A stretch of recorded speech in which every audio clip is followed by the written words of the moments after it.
बहुत खास भैया। हर की कवन बिरछिया चिरई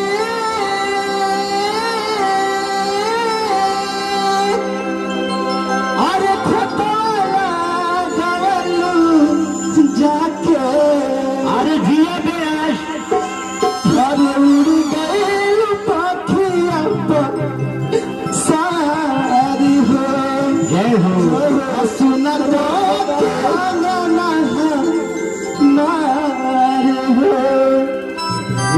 क्या बात है भैया।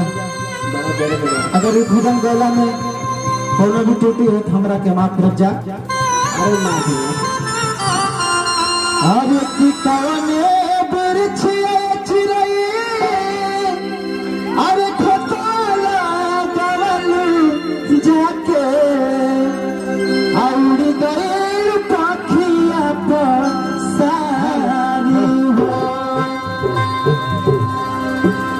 उड़ गई पाखिया पर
अगर भजन अच्छा लगा तो अगर ताली बजा दीजिए, अच्छा ना लगा तो मत बजाइए। अच्छा ना लगा था ना तो मैं जोर से ताली बजा दीजिए। क्या बात है बोले छठी मैया की बजा दो तो भैया। और आगे कहाँ का गए भैया हर की तलवा तलैया में आँखों जानी पतैया में आ कहीं नहीं खिला दत हमार खोज हो तलवा तलैया में आँखों जानी पतैया में कहीं नहीं खिला दत हमार खोज हो तलवा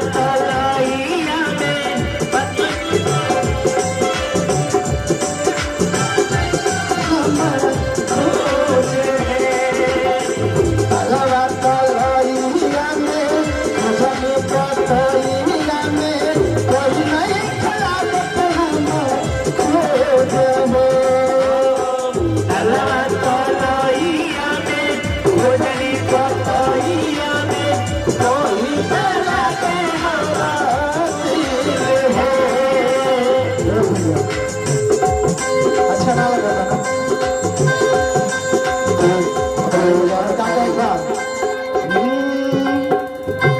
तलवा तलैया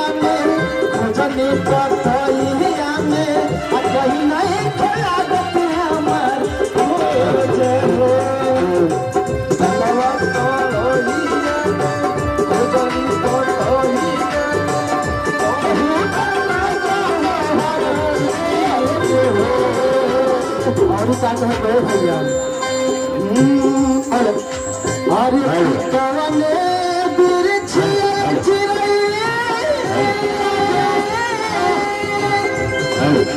अरे खोटाला गवलू जाके जिया भैया जिया और गई पखिया पे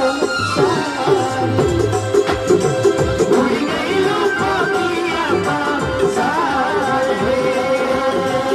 उड़ गई पखिया पे करने बिरछे चिरे खोटाला गवलू जाके उड़ गई पखिया पे सारी हो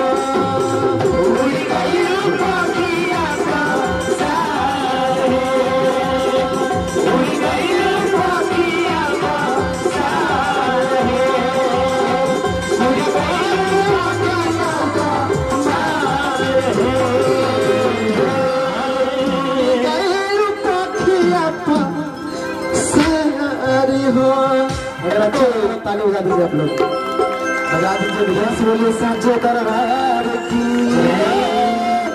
आइए।